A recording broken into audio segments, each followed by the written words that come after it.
اور قوموں کو ہلاک کرے گا، تمہیں بچائے گا۔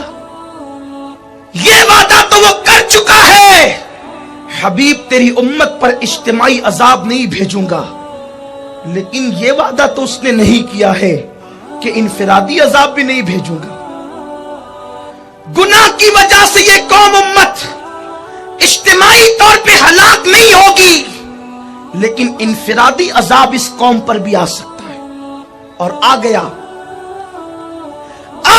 وہ عذاب جس کے لیے اللہ کے حبیب علیہ السلام نے غیب کی خبر دی تھی۔ میرے رسول علیہ الصلوۃ والتسلیم نے فرمایا، جب میری امت علی الاعلان زنا کرے گی تو اللہ اس قوم کو زلزلے کے جھٹکے دے گا۔ 2015 میں کتنے زلزلے دیکھے، یہاں زلزلہ، یہاں زلزلہ، یہاں زلزلہ۔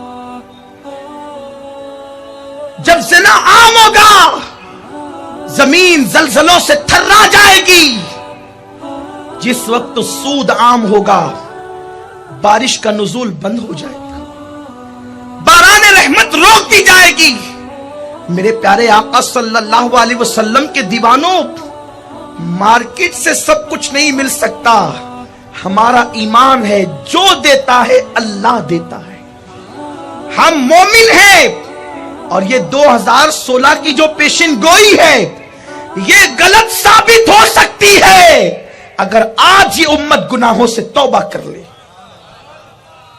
یہ مندی کا خاتمہ ہو سکتا ہے اگر آج یہ امت گناہ سے توبہ کر لے۔ گناہ کس طرح انسان کو ہلاک کرتے ہیں، کس طرح ہلاک کرتے ہیں، اللہ اکبر۔ آئیے قرآن مقدسی کی طرف چلتے ہیں۔ میں قرآن سے ٹچ گفتگو کرنا چاہتا ہوں۔ میرے آقا صلی اللہ علیہ وسلم کے دیوانوں، ایک شخص ہے جس کو اللہ نے ایسی روحانی طاقت دی ہے، اس طریقے سے اللہ نے اس پر انعام فرمایا ہے کہ اس شخص کا روحانی مقام اتنا بلند ہے، میرے اللہ نے اس کو اتنی بلندی دی کہ وہ زمین پہ بیٹھ کر جب نظر اٹھاتا ہے تو عرش کو دیکھ لیتا ہے۔ اس کا نام بلعم ابن باورا ہے۔ اللہ اکبر۔ اس کے شاگردوں کا حال یہ ہے کہ اللہ 12,000 اس کے شاگرد ہوا کرتے تھے۔ اس دور کے اندر 12,000، یہ حضرت سیدنا موسیٰ علیہ السلام کے دور کا عابد و زاہد ہے۔ یہ بڑا پرہیزگار آدمی تھا، بڑا متقی کہلاتا تھا، عبادت، ریاضت، اور اس کو اللہ نے اسم اعظم تک سکھا دیا تھا۔ میرے پیارے آقا علیہ السلام کے پیارے دیوانوں، ذرا سوچو تو صحیح، جب وہ عرش تک دیکھ لیتا ہوگا تو اس پر انعامات کی بارش کتنی ہوگی۔ اس کے 12,000 شاگرد تھے، لوگ اس کی غلامی کیا کرتے تھے۔ اللہ نے حضرت سیدنا موسیٰ علیہ السلام کو حکم فرمایا، موسیٰ جاؤ اور قوم جبارین پر حملہ کرو اور ان کو ان کے گناہ کی سزا چکھا دو۔ جب قوم جبارین پر جناب موسیٰ علیہ السلام اپنی قوم کے اللہ اکبر ہزاروں نوجوانوں کو لے کر کے نکلے اور آپ آ کر کے ایک جگہ پر ٹھہر گئے تو جبارین قوم کے سردار بلعم کے پاس آ کر کے کہتے ہیں، ایک کام کرو، آپ جناب موسیٰ اور ان کی قوم کے لیے بد دعا کر دو معاذ اللہ، تاکہ وہ ہلاک اور برباد ہو جائے۔ اس نے کہا اللہ اکبر، وہ کانپ گیا، لرز گیا، میں ایک نبی کے لیے اور مومنین کے لیے بد دعا کروں گا، یہ مجھ سے ہرگز نہیں ہو سکے گا۔ نبی کے لیے بد دعا نہیں کی جا سکتی، مومنین کے لیے بد دعا نہیں کی جا سکتی۔ جب وہ قوم کو اس نے جواب دیا تو قوم کے سرداروں نے کام کیا، بہت سارے تحفے تحائف اکٹھا کیے، مال و دولت اکٹھا کیا، اور سب کچھ اکٹھا کرنے کے بعد اس کو دولت سے لاد دیا، اور اس کے بعد کہا، کیا اب بھی آپ ہمارا کام نہیں کریں گے؟ کیا اب بھی آپ قوم موسیٰ کے لیے بد دعا نہیں کریں گے؟ اس نے کہا ٹھیک ہے، میں استخارہ کرتا ہوں۔ اس نے استخارہ کیا، استخارے میں جواب نا کا آیا، لیکن جب نا کا جواب استخارے میں آیا تو اس شخص نے پھر بھی جو ہے اپنی گدھی پر بیٹھا اور چلنے لگا۔ گدھی مڑ جاتی تھی، وہ اپنا چہرہ پھیر لیتی تھی، وہ جانے کے لیے تیار نہ تھی، وہ گدھی کو مارنے لگا۔ جب گدھی نہ چلی تو گدھی کو اللہ نے زبان عطا کی، گدھی اس کو مڑ کر کے کہتی ہے، बलआम मैं कैसे आगे बढ़ूं, तो एक नबी की तौहीन के लिए जा रहा है, तू एक नबी की बद्दुआ के लिए जा रहा है, मुझे मेरे सामने फरिश्ता है जो मुझे रोक लेता है, मैं कैसे आगे बढ़ूं। उस पर भी वो न माना और वो उतर करके गया, पहाड़ पर खड़ा हुआ, उसने जनाबे मूसा की फौज को देखा और उसके बाद हाथ उठा दिए और उसने जनाबे मूसा के लिए बद्दुआ करना शुरू किया। लेकिन जैसे जनाबे मूसा के लिए और उनकी कौम के लिए वो बद्दुआ करता, तो जनाबे मूसा के नाम की बजाय उसका अपना नाम उसकी जबान पे बतौर बद्दुआ आता, और मोमिनीन के लिए बद्दुआ करता तो उसकी अपनी कौम का नाम आता। कौम कहती तू क्या कर रहा है, तू अपने लिए और अपनी कौम के लिए बद्दुआ कर रहा है, जबकि हमने तो तुझे मूसा और उसकी कौम के लिए बद्दुआ करने के लिए कहा। वो शख्स कहता है जबान पे मेरा काबू और कंट्रोल नहीं। लोगों सुनो, अब तो दुनिया और आखिरत तबाह हो गई, उसकी जबान उसके सीने पे लटक गई, उससे रूहानियत छीन ली गई, उससे ताकत और कुव्वत छीन ली गई और उसके बाद वो जलील कर दिया गया। वो रोने लगा, कहा दुनिया और आखिरत तो तबाह हुई। कौम ने कहा छोड़, तेरा जो हुआ वो हुआ, लेकिन अब ये बता कौम मूसा से निपटे कैसे।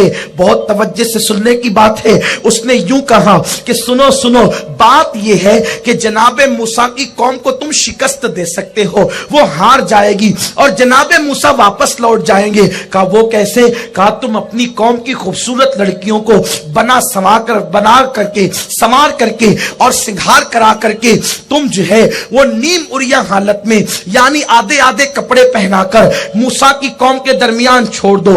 कौम की हजारों लड़कियों को जमा किया गया और जब उनको छोड़ दिया गया तो जनाब मूसा अलैहिस्सलाम की कौम में एक बहुत बड़ा रईस था, बहुत बड़ा मालदार जवान था। एक खूबसूरत लड़की को वो गोद में उठा करके लाया और लाने के बाद उसने हजरत मूसा से फतवा पूछा, बताएं ये लड़की मेरे साथ हलाल है या नहीं है, आप मेरे साथ इसका निकाह कर दें।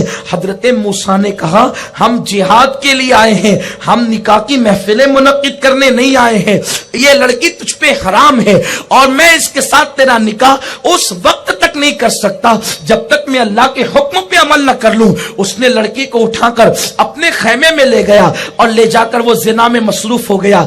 एक बंदे ने जिना किया, उसके जिना की नहूसत ये हुई कि वो एक सेकंड के अंदर ऐसी हवा चली कि जनाबे मूसा की कौम पर ताउन की वबा फैल गई, प्लेग की वबा फैल गई और एक घंटे के अंदर अंदर 70,000 जवान मर गए।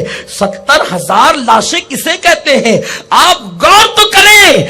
चंद लाशों को देखकर कलेजा मुंह को आता है। 70,000 जवानों की लाशों को जब देखा कौम ने, मूसा अलैहिस्सलाम का साथ छोड़ छोड़कर भाग गए। हजरत मूसा गमगीन हो गए और आप वापस पलट गए। मैं तुमसे पूछना चाहता हूं, जिस कौम के अंदर नबी जाहिरी जिंदगी में मौजूद हो और नबी उस कौम की क़यादत कर रहा हो, अगर कौम का एक बंदा जिना करता है तो एक जिना की नहुसत की वजह से 70,000 जवान मरते हैं। ये शाम में उठते हुए जनाजे, ये यमन के अंदर अल्लाह अकबर सड़ती हुई लाशें, ये बैतुल मुकद्दस के अंदर बेगौरो कफन पड़े हुए मासूम लाशें पुकार पुकार कर कह रहे हैं ये यूं ही नहीं है। वो लाजों का जिना कौम को इस मकाम पर पहुंचाया है। ये भूख से मरते हुए अफ्रीका के सहराओं के अंदर तड़पती हुई इंसानियत हमें बता रही है ये सूद की नहुसत का नतीजा है। और मुसलमानों सुन लो, अगर हिंदुस्तान में तुम सुकून की नींद सो रहे हो, तुम इत्मीनान की नींद सो रहे हो, तो ये न समझना कि कुदरत ने तुम्हारी तरफ से आंखें बंद कर ली है। कुदरत की निगाह से कोई बच नहीं सकता। रात की तारीकियों के अंदर जुर्म करोगे या दिन के उजालों में जुर्म करोगे, दरियाओं के किनारे जाकर जुर्म करोगे या पहाड़ों की बुलंदियों पे जाके जुर्म करोगे, अगर तुम हवाई जहाजों में जाके जुर्म करोगे, तुम सबसे अपने गुनाहों को छुपा सकते हो, खुदा से तुम छुप नहीं सकते, अल्लाह की निगाहों से छुप नहीं सकते। इन्नल्लाह काना अलैकुम रकीबा। अपनी दौलत पे न इतराना, अपनी जवानी पे नाश करके अल्लाह को नाराज न करना। गुनाह इंसान को तबाह करते हैं, तुम्हें भी तबाह कर देंगे। میں آج کے سنی اجتماع میں مصطفیٰ کریم کا غلام ان کی نالین کی خیرات لے کر عالمی سطح پر جو لوگ دیکھ رہے ہیں ان کو بھی اور آپ سب کو بھی یہ پیغام دینا چاہتا ہوں، آؤ آ کر کے سچی توبہ کر لو،